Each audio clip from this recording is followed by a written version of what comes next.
आज मैं जो बात कहने लगा हूँ ये बात सिर्फ़ और सिर्फ एक अक्लमंद शख्स ही समझ सकता है। ना ही कोई ज़हीन शख्स समझ सकता है इस बात को, ना ही कोई जज्बाती शख्स। अगर आपने अल्लाह की मोहब्बत देखनी हो ना, तो आप अहले हदीस को देखें। अहले हदीस से आपको तौहीद मिलेगी, ठीक है।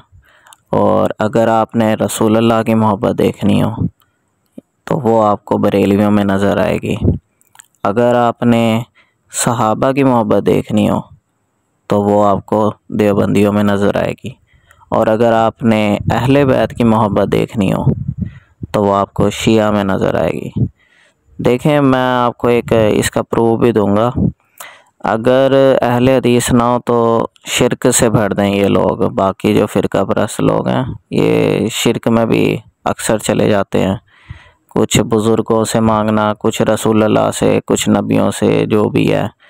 जो आम एक शख्स होता है ना, एक पढ़ा लिखा तो शायद ना भी करे ऐसा, लेकिन आम शख्स कर सकता है, ठीक है। वो अगर कोई शख्स वसीले से मांग रहा होगा तो कोई एक लोकल शख्स जो आम शख्स है वो समझेगा शायद ये रसूलुल्लाह से ही मांग रहा है तो इनसे मांगना जायज़ है, तो या किसी बुज़ुर्ग से मांगना जायज़ है। इसीलिए तो कब्र परस्त और आपको सजदा करते हुए भी बहुत से लोग नज़र आते हैं इर्द गिर्द मज़ारों में, तो वो आम शख्स को नहीं पता चलता इस तरीके से। इसी तरीके से रसूलुल्लाह की मोहब्बत ना हो तो देखें, तौहीन यानी कि जब भी कोई नामूस रसालत पे बात आती है तो बरेलवी हज़रात जो होते हैं ये सबसे आगे होते हैं इस मामले में। और बाकी लोग जो हैं वो तो उनको तो कोई फ़र्क ही नहीं पड़ता। अक्सर को मैंने देखा है, क्योंकि उनके दिलों में रसूलुल्लाह की इतनी मोहब्बत नहीं होती। आप सल्लल्लाहु अलैहि वसल्लम का वो नहीं होता जज्बा मोहब्बत का। इसी तरीके से सहाबा का अगर दिफा करना हो, शुरू के ख़ास तौर पे चार जो हमारे सरों के ताज हैं, और बाकी सहाबा भी कुछ एक से इख्तलाफ के अलावा, तो वो आप देवबंदियों से देखेंगे बहुत ही ज़्यादा अच्छे तरीके से दिफा करते हैं वो। बाकी किसी फ़िरके में नहीं है इतना यानी कि दिफा करना। और अगर अहले बैत की बात की जाए तो वो आप शियों को देखें, वो किस तरीके से उनसे मोहब्बत दिखाते हैं। वरना आजकल तो 10 मुहर्रम पे बाकी लोग तो इर्द गिर्द सैरों में निकले हुए होते हैं। अक्सर मैंने अभी खुद देखा है, आपको ये मैं पर्सनल बात बता रहा हूँ कि 10 मुहर्रम पर टूर हो रहे हैं नारान के, कागान के, और लोग सोचते हैं। अच्छा, ये भी ना लोगों के अंदर पाई जाती है बात के ना, शहीदों का मातम नहीं करते। जो वो तो सही बात है, मातम नहीं किया जाता। इसके अलावा ये कहते हैं शहीदों का किस लिए गम मनाना है। एक तरफ से इनकी बात सही भी है, एक तरफ से ये है कि देखें, रसूलुल्लाह सल्लल्लाहु अलैहि वसल्लम के जब चचा जो थे हज़रत हमज़ा रज़ियल्लाहु ताला अन्हो, वो जब शहीद हुए थे ग़ज़वा उहद में, जिनको हज़रत वहशी रज़ियल्लाहु ताला अन्हो ने जो बाद में इस्लाम ले आए थे, इस्लाम कबूल कर लिया था, जब उन्होंने शहीद किया था उनको, तो देखें रसूलुल्लाह वो कितना गमगीन थे। इवन तक कि जब हज़रत वहशी रज़ियल्लाहु ताला अन्हो जब वो ईमान ले आए तो रसूलुल्लाह ने कहा कि आप मुझे अपनी शक्ल ना दिखाइएगा, क्योंकि जब मैं आपको देखता हूँ तो मुझे मेरे चचा याद आ जाते हैं। और जब हुजूर की वाइफ, सबसे प्यारी बीवी जब फोत हुई थी, हज़रत खदीजा रज़ियल्लाहु ताला अन्हा, यानी कि सबसे फर्स्ट वाइफ, बाकी वाइफ भी सब प्यारी हैं, सभी हैं, लेकिन उनका हुजूर को बहुत ही ज़्यादा गम था। कितना ज़्यादा गम था कि गम का साल करार दे दिया था उसको। शहीद ही हुई थी ना, क्योंकि वो तो उनकी तो शहादत वाली मौत थी। तो एक गम होता है, पीटना तो नहीं चाहिए खैर अपने आप को, क्योंकि वो तो हम में से है ही नहीं ना। एक हदीस के मुताबिक जो अपने गालों को पीटे, चीखे चिल्लाए, गिरेबान फाड़े, बाल खोल ले कोई औरत अपने शोहर के मरने पर, यह हदीस में एक अल्फाज हैं कि वो हम में से नहीं है वो शख्स। तो ये नोहे करना ये वगैरह तो ये तो जायज़ नहीं है खैर, लेकिन गम मनाया जाता है, गम होता है एक इंसान को। और ये नबियों के अंदर गम पाया जाता है जब उनके कोई अजीज़ जब दुनिया से गए हैं, इवन तक कि वो शहीद ही क्यों ना हुए हों, तो उनको भी गम था इस चीज़ का। और हज़रत हसन और हुसैन रज़ियल्लाहु ताला अन्हो वो क्या हैं, जन्नत के नौजवानों के सरदार हैं। और इसको तमाम लोग मानते हैं इस चीज़ को, लेकिन समझते नहीं हैं। देखें नबी अलैहिस्सलाम ने, आप सल्लल्लाहु अलैहि वसल्लम ने फरमाया ना कि हसन और हुसैन जन्नत के नौजवानों के सरदार हैं। तो वो हमारे तो इवन आप ये अंदाज़ा लगा सकते हैं ना कि हमारे वो क्या होंगे, जन्नत में सरदार होंगे। हम मुसलमानों के तो होंगे ना। चलें, आपका पहले वाले सहाबा, जो उनसे पहले वाले सहाबा थे, उनके बारे में इख्तलाफ आपका हो सकता है, लेकिन बाद वाले सहाबा का तो आप भी मानेंगे ना कि उनके वो सरदार हैं। हमारे तो होंगे ना, ये तो इसमें तो कोई शक ही नहीं है। तो देखें, जब वो हमारे सरदार हैं, जन्नत में नौजवानों के सरदार हैं हसन और हुसैन, और वो जब शहीद हुए हैं तो हमें थोड़ा सा भी उनके लिए कोई गम नहीं है, कोई अफसोस नहीं है कि किस तरीके से उनको किस अज़ियत के साथ हुजूर का तमाम घराना जो था उन्होंने बदबख्तों ने शहीद कर दिया था।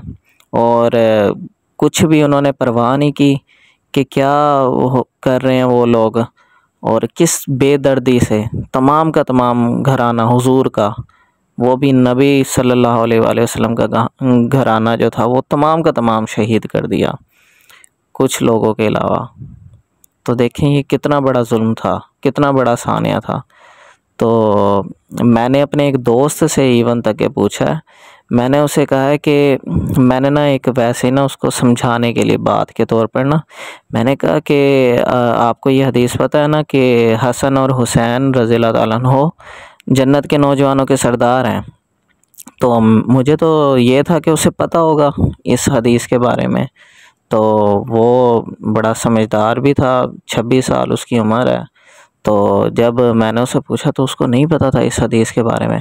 मैंने कहा हसन और हुसैन जन्नत के नौजवानों के सरदार हैं, ये हदीस में है। मैंने कहा कि हम जन्नत में जाएंगे तो हम उनकी सरदारी के अंडर होंगे। तो वो आगे से मुझे दोस्त ना फिर सोच में पड़ गया वो एकदम। वो मुझे आगे से भला क्या कहता कि फिर तो वो हमसे ये सवाल ज़रूर कहेंगे, पूछेंगे सही हमसे सवाल कि क्या तुम्हें हमारी शहादत का बिल्कुल भी गम नहीं था कि किस बेदर्दी से हुजूर के घराने को हमें और हुजूर के तमाम घराने को शहीद कर दिया गया था। तुम्हें कोई अफसोस नहीं था? तुमने कभी ज़िंदगी में हमारे बारे में कभी ज़िंदगी में ज़िक्र तक नहीं किया, इवन तक कि मुहर्रम में भी ज़िक्र नहीं किया। सालों साल तो आप करते ही नहीं थे। तो ये उसके अंदर से आवाज़ निकली। तो देखें, ये आजकल ना यंग जनरेशन को इन चीज़ों का नहीं पता है। हम समझते हैं कि शायद हर एक को पता होगा इस चीज़ के बारे में, लेकिन छोटी छोटी चीज़ों का भी लोगों को नहीं पता है। आप लोगों को अपनी बात जो है ना ठूँस कर, यानी कि ज़बरदस्ती नहीं उनके माइंड पर बिठा सकते। एक प्यार, एक अदब और एक नरमी का लहजा होता है। आप उनको प्यार से समझाएंगे तो वो आपकी ज़रूर बात समझेंगे। आप अगर ज़बरदस्ती, हुजूर का लहजा जो था वो बिल्कुल ही नरम और शहद से ज़्यादा मीठा था। तो अगर आप मीठे तरीके से, मीठे अल्फाज में समझाएंगे तो एक इंसान ज़रूर समझेगा आपकी बात को। आप अगर जज्बाती तौर पे उसको ताने देना शुरू कर देंगे, ये नहीं पता, वो नहीं पता, फ़लाँ फ़लाँ, तो वो शख्स आपके बारे में क्या सोचेगा? आपको बुरा भला ही समझेगा कि इसको तो ख़ुद नहीं अक्ल है, ना शऊर है, और ये किस तरीके से बोल रहा है। और आजकल ना हमारे लोग भी ना बड़े एक्सट्रीमिस्ट हुए हुए होते हैं। उनको कोई अकल नहीं होती कि वो किस तरीके से किसी को बात समझा रही हैं। वो हुजूर के लहजे को अपनाने के बजाय बाकी जो है ना सख्ती का लहजा या बाकी लहजों को अपनाना ज़्यादा पसंद करते हैं लोग। ये मैंने देखा है, लोगों के अंदर एक ख़ामी मौजूद है। तो ये चीज़ को, अपने आप को दुरुस्त करना चाहिए लोगों को। इसी तरीके से सहाबा कराम की बात कर लें देवबंदी के हवाले से, देखें कि अगर सहाबा कराम अगर महफूज ना हो तो कल को ये तमाम हदीसें जो हैं ये महफूज नहीं रहेंगी। हज़रत अबू हुरैरा, हज़रत उमर फ़ारूक रज़ियल्लाहु ताला अन्हो, हज़रत अबू बकर सदीक़, हज़रत उस्मान गनी और जितने भी बाकी, हज़रत अनस रज़ियल्लाहु ताला अन्हो, अगर ये जो भी जन्नती हमारे जितने भी सहाबा कराम हैं जन्नती, कुछ एक के बारे में तो इख्तलाफ है, और जिन्होंने हज़रत अली रज़ियल्लाहु ताला अन्हो से जंग की है उनके बारे में इख्तलाफ मौजूद है, क्योंकि हदीसों के बारे में बड़ी सख्त उनके बारे में बातें कही गई हैं। कुछ एक के अलावा बाकी अगर हम चलें खुलफाए राशिदीन की बात कर लेते हैं, जो लोग इनको बुरा भला समझते हैं, तो ये देवबंदी हजरात ये इनको अच्छे तरीके से दिफा करते हैं। अगर ये महफूज नहीं रहेंगे तो हमारा दीन भी महफूज नहीं रहेगा। तमाम अहादीस ये इनका ज़ख़ीरा ये महफूज नहीं रहेगा। फिर इवन तक कि यहाँ तक आ जाता है कि कुरान पाक महफूज नहीं रहेगा। कुरान पाक इस तरीके से महफूज नहीं रहेगा कि ना कुछ लोगों के कहने के मुताबिक कि ये कुरान पाक ये समझा जाता है, ये मैं आपको एक राय के मुताबिक बता रहा हूँ कि कुछ लोग इवन तक के कुछ लोग ऐसे भी मौजूद हैं दुनिया में, वो समझते हैं ये हमारा जो कुरान है ये सहाबा कराम ने इसके अंदर तरमीम कर दी है और ये इनका बनाया कुरान है, यानी कि इसके अंदर ना कुछ आयतें वगैरह निकाल दी हैं, कुछ चीज़ें वगैरह निकाल दी गई हैं। ये तक नाउज़ बिल्लाह ऐसे अल्फाज बोले जाते हैं। तो देवबंदी हजरात इनका दिफा करते हैं सहाबा कराम का, बाकी भी करते हैं, लेकिन जिस तरीके से ये करते हैं वो कोई और नहीं करता है। इसी तरीके से मैंने बताया कि जो बरेलवी हजरात हैं वो रसूलुल्लाह सल्लल्लाहु अलैहि वसल्लम की नामूस का कितने अच्छे तरीके से दिफा करते हैं। मतलब जब भी हुजूर के ऊपर कोई बात आती है उनका खून जो है वो गर्म हो जाता है फ़ौरन, यानी कि नामूस रिसालत पर। और जिस तरीके से भी कोई भी अगर कोई बात करता है तो जिस गर्म लहजे से वो बात करते हैं, तो ये एक बहुत ही अच्छी बात है कि हुजूर की नामूस के ऊपर वो बात करते हैं। कोई अगर कोई सवाल करता है, कोई तौहीन करता है तो वो उनसे बर्दाश्त नहीं होता, और ये अच्छी बात है। और वो ज़रा बुलंद तरीके से आवाज़ उठाते हैं इस मामले में ना। और अहले बैत जो हैं जिनके बारे में रसूलुल्लाह सल्लल्लाहु अलैहि वसल्लम ने फरमाया था, आप ख़ुद अंदाज़ा लगाएं कि मेरे बाद मैं आपके लिए दो चीज़ें छोड़ कर जा रहा हूँ, एक किताबुल्लाह और एक दूसरे मेरे अहले बैत। तो अगर अहले बैत की मोहब्बत ना हो तो फिर हम बिल्कुल खसारे में। और ये चारों की चारों चीज़ें लाजिम व मलज़ूम है।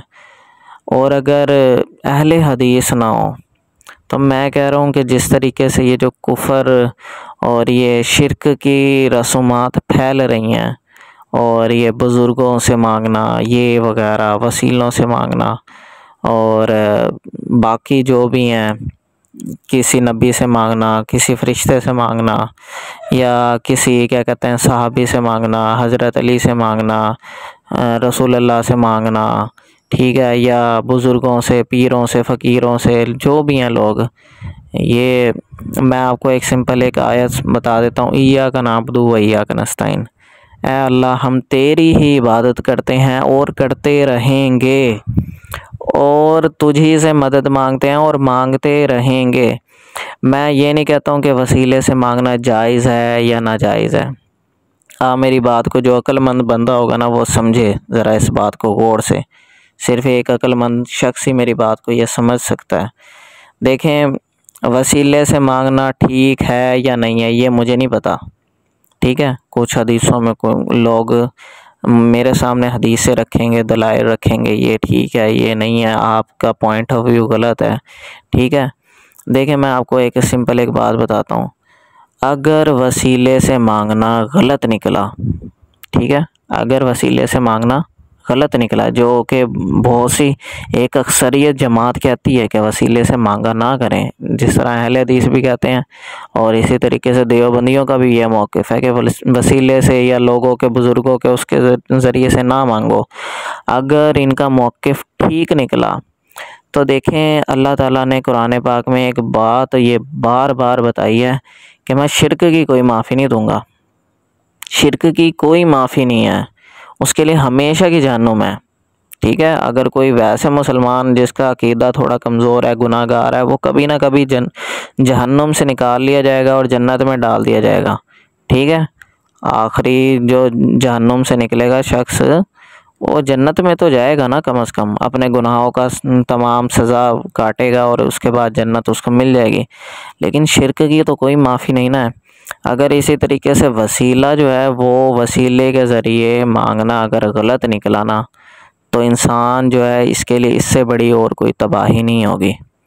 तो इसलिए मैं सिर्फ़ और सिर्फ ये एक वजह है, मैं थोड़ा खौफ खाता हूँ अल्लाह का। मैं कहता हूँ मुझे ज़रूरत ही क्या है कि मैं अपने आप को एक उस ट्रैक पर लेकर जाऊँ कि जिसमें मुझे ख़तरा हो। देखें, 2 रास्ते हैं, 2 रास्ते हैं। एक यहाँ से शहर जाने का रास्ता है, वो जा रहा है मिसाल के तौर पर, बिल्कुल एक सीधा रोड जा रहा है, बिल्कुल इहदिनस सिरातल मुस्तकीम, ठीक है, एक बिल्कुल सीधा रास्ता जा रहा है, ठीक है। और दूसरा रास्ता है, वो भी जा तो रहा है, लेकिन कहाँ से जा रहा है? वो जा रहा है कि किसी जंगलों से, वीरान जगह से, सुनसान जगह से, पहाड़ी इलाकों से, खौफनाक जगहों से जा रहा है, ठीक है। और जो सीधा रास्ता है वहाँ पर हलचल भी है, लोग भी जा रहे हैं, गाड़ियाँ भी गुजर रही हैं। जो दूसरा रास्ता है वहाँ पर क्या है, बिल्कुल ही खौफनाक चोर डाकू रहते हैं वहाँ पर, ठीक है। जा तो दोनों रास्ते एक ही जगह पर हैं, लेकिन क्या है, एक ख़तरा है। अगर इंसान दूसरा रास्ता अपनाएगा, क्या पता वो पहुँच तो जाएगा, वो कह रहा है अपनी तरफ से यार ये सही रास्ता है, सही रास्ता है, वसीले से मांगना ठीक है। लेकिन अगर वो पकड़ा गया, किसी डाकू ने रास्ते में उसको क्या कर दिया, अटैक कर दिया, या किसी तरीके से भी वो पकड़ा गया, तो वो तो उसका काम तमाम कर देंगे, ठीक है। या वो ख़तरा तो है ना उस रास्ते में, चाहे जा रहा हो उस तरीके से, रास्ता उसी जगह पर लेकर जा रहा हो, लेकिन ख़तरा उसमें मौजूद है। एक है सीधा रास्ता जहाँ पर कोई ख़तरा नहीं है, तो एक बेवकूफ़ शख्स जो होगा वो ही उस रास्ते की तरफ जाने की कोशिश करेगा जिसमें ख़तरा होगा। एक जो समझदार शख्स होगा वो सोचेगा कि जब एक सीधा रास्ता है, इसमें पेट्रोल भी बच रहा है, हर चीज़ सही है, ठीक है ना, यहाँ पर कोई चोर डाकू हैं, लोग भी हैं, नेक लोग भी गुज़र रहे हैं यहाँ से। देखें, इसी तरीके से खाली एक अल्लाह से मांगना जो है ना, खाली एक अल्लाह से मांगना, इसमें दुनिया का कोई मज़हब आपको गलत नहीं कह सकता। देखें, आप शिया से पूछ लें, अल्लाह से मांगना खाली, अगर कोई शख्स अल्लाह से मांग रहा हो तो क्या गलत है? कोई कह सकता है कि अल्लाह से मांगना खाली गलत है? कोई भी नहीं कहेगा। देवबंदियों से पूछ लो, बरेलियों से पूछ लो, किसी से भी पूछ लो, इवन तक कि आप यहूदियों से पूछ लो, यहूदी भी किससे मांगते हैं? अल्लाह से मांगते हैं। लेकिन खैर वो उनसे अपने, उनके जो लोग हैं उनके ज़रिए भी मांगते हैं। और इसी तरीके से अगर आप ईसाइयों में देख लो, वो ट्रिनिटी के अकायद पर हैं, खुदा को भी मानते हैं, हज़रत ईसा अलैहिस्सलाम को भी मानते हैं, और इसी तरीके से एक रूह यानी कि फ़रिश्तों को भी मानते हैं। तो लेकिन वो कहते हैं कि एक अल्लाह से भी अगर मांग रहे हैं तो वो भी जायज़ है। तो दुनिया के तमाम मज़ाहिब में एक चीज़ ज़रूर कॉमन है कि एक अल्लाह से मांगना जायज़ है। इसी तरीके से हिंदुओं में भी जो पढ़ा लिखा हिंदू है ना, एक दफ़ा एक पढ़े लिखे जो सबसे पढ़ा लिखा पंडित था उनका, उसने एक बात की थी कि हमें भी पता है ये जो हम बुतों से मांगते हैं इसके अंदर कुछ नहीं है। वो तो कहते हैं कि ये एक तवज्जो मरकूज़ करने का ज़रिया है कि हमें पता चले कि हमारे सामने कोई भगवान हमारे सामने मौजूद है। ये देखें, हमारी और उनकी चीज़ें कितनी मिलती जुलती है कि हम किसी के वसीले से मांग रहे हैं, वो भी जो हैं, जो क्या कहते हैं हिंदू जो हैं, वो भी बुज़ुर्गों के क्या कहते हैं, सॉरी, बुतों के वसीले से मांगते हैं। जो पढ़ा लिखा हिंदू है वो समझता है कि ये बुत के अंदर कुछ भी नहीं, ये तो बकवास है, ठीक है। बस क्या है, ये कनेक्शन है, राब्ता, क्या एक तवज्जो मरकूज़ करने का ज़रिया है। उसे भी पता है कि जो भगवान है वो कहाँ है, उनका ऊपर ही है, कहीं ना कहीं बैठा हुआ है। तो दुनिया के जितने भी मज़ाहिब में आप देखेंगे अल्लाह से मांगना मौजूद है, लेकिन उनकी शक्लें बिगाड़ दी हैं लोगों ने। कुछ अब खाली वो समझते हैं कि अल्लाह है ही नहीं, वो सिर्फ बुत्ती को समझते हैं कि अल्लाह है, ठीक है। लेकिन जो पढ़ा लिखा हिंदू है उसे पता है कि इसके अंदर कुछ नहीं है। तो मैं भी आपको यही कहूँगा कि अपने आप को ख़तरे में कभी ना डालें। और अहले बैत की मोहब्बत, ये चारों की चारों चीज़ें जो हैं वो इंसान के लाज़िम व मलज़ूम है। अगर इसमें से कोई एक चीज़ भी कम हो जाती है ना, तो आप कामयाब नहीं हैं, किसी भी तरीके से कामयाब नहीं हैं। तो इन चारों चीज़ों को हमें पकड़ना पड़ेगा। अल्लाह की मोहब्बत, रसूल अल्लाह की मोहब्बत, ठीक है, इसके अलावा सहाबा की मोहब्बत, और इसके अलावा अहले बैत की मोहब्बत। ये चारों की चारों चीज़ें आपको ईमान, रियल ईमान दे सकती हैं और जन्नत में लेकर जा सकती हैं। और ये हर फ़िरके के अंदर बदकिस्मती से खूबी भी है एक एक, लेकिन ख़ामियाँ भी हैं बाकी, ठीक है। तो एक मैं एक अक्लमंद जो बाशऊर इंसान है, ये मैं उसको पैगाम देना चाह रहा हूँ कि उसको चाहिए कि वो लोगों की परवाह ना करे कि लोग क्या कहेंगे उसके बारे में। लोग अक्सर जो होते हैं ना, इंसान को एक जब रुख लेता है ना किसी तरफ, रास्ते की तरफ, जब लोग उसकी कामयाबी देखते हैं ना, वो उसके पीछे खुद ब खुद आना शुरू हो जाते हैं। तो पढ़े लिखे लोग, जो समझदार अक्लमंद लोग होते हैं, वो ही रास्ते बदलते हैं लोगों के, वरना बेवकूफ़ लोग जो होते हैं वो तो उस रास्ते पर चलते हैं जिस रास्ते पर सारे चल रहे हों, चाहे वो रास्ता उनको खाई के अंदर गिरा रहा हो। तो ये मेरा एक पैगाम था आप सब लोगों के लिए। इसमें सिर्फ़ एक मोहब्बत आप जितनी ज़्यादा से ज़्यादा बढ़ा सकते हैं वो जायज़ है। बाकी तमाम मोहब्बतों को एक लिमिट में रह कर आप बढ़ा सकते हैं, इससे ज़्यादा नहीं बढ़ा सकते। खाली अल्लाह की मोहब्बत, सिर्फ़ एक अल्लाह की मोहब्बत आप शदीद से शदीद कर सकते हैं, ठीक है, क्योंकि इसमें शिरक नहीं होगा, खाली एक अल्लाह से। लेकिन रसूलुल्लाह की मोहब्बत, सहाबा की मोहब्बत या अहले बैत की मोहब्बत, इनको आप, या नबियों की मोहब्बत है, वो भी हमारे सरों के ताज हैं, तो इनको आप अल्लाह के बराबर नहीं कर सकते कभी भी। इनकी मोहब्बत भी आप अल्लाह की मोहब्बत के बराबर नहीं कर सकते, क्योंकि ये शिरक हो जाएगा। अल्लाह की मोहब्बत आप बढ़ा सकते हैं, लेकिन बाकी सबसे हमने सीखना है कि मोहब्बत करनी कैसे है। बाकी चीज़ों से, रसूलुल्लाह से कैसे मोहब्बत करनी है, ये हमें उन बरेलियों से सीखना चाहिए बाकी लोगों को। इसी तरीके से, लेकिन गुलू भी ना करें कि एक हद से ही बाहर निकल जाए, क्योंकि बहुत ही सोच समझ कर इंसान को, और हर वक्त अल्लाह से हिदायत मांगनी चाहिए, हर वक्त अल्लाह से हिदायत मांगनी चाहिए। और इसी तरीके से असहाब की मोहब्बत, और इसी तरीके से अहले बैत की मोहब्बत, पहले अल्लाह ताला, फिर अंबिया कराम, फिर उसके बाद अंबिया कराम के बाद अहले बैत आते हैं, ठीक है, और उसके बाद कौन आ जाते हैं, असहाब आ जाते हैं हमारे। तो ये चारों चीज़ें हैं, इनको अल्लाह से ख़ास तौर पे दुआ किया करें अपने लिए कि अल्लाह पाक हमें दीन की समझ दे, और जिस चीज़ की जितनी मोहब्बत तू जायज़ समझता है वो मोहब्बत हमारे दिल में डाल दे। जितनी एक रेंज के अंदर मोहब्बत करना जायज़ है, जो शिरक में ना आती हो, वो मोहब्बत हमारे दिल में डाल दे। और जो मोहब्बत हमें तुझसे गुमराह कर दे, अल्लाह से हिदायत मांगा करो, क्योंकि अल्लाह ताला ने कहा है कि ए बंदो, मुझसे हिदायत मांगो, मैं तुम्हें हिदायत दूंगा। और जो मुझसे हिदायत नहीं मांगते तो अल्लाह ताला उन पर गज़बनाक होता है, गुस्सा होता है कि तुमने क्यों नहीं मुझसे हिदायत मांगी, क्योंकि अल्लाह ताला को बहुत पसंद है कि मुझसे मांगो। तो एक ये पैगाम था आप लोगों को कि इंसान को एक लाइफ में बड़ा सोच समझ कर चलना चाहिए कि किस तरीके से उसे ज़िंदगी गुजारनी है।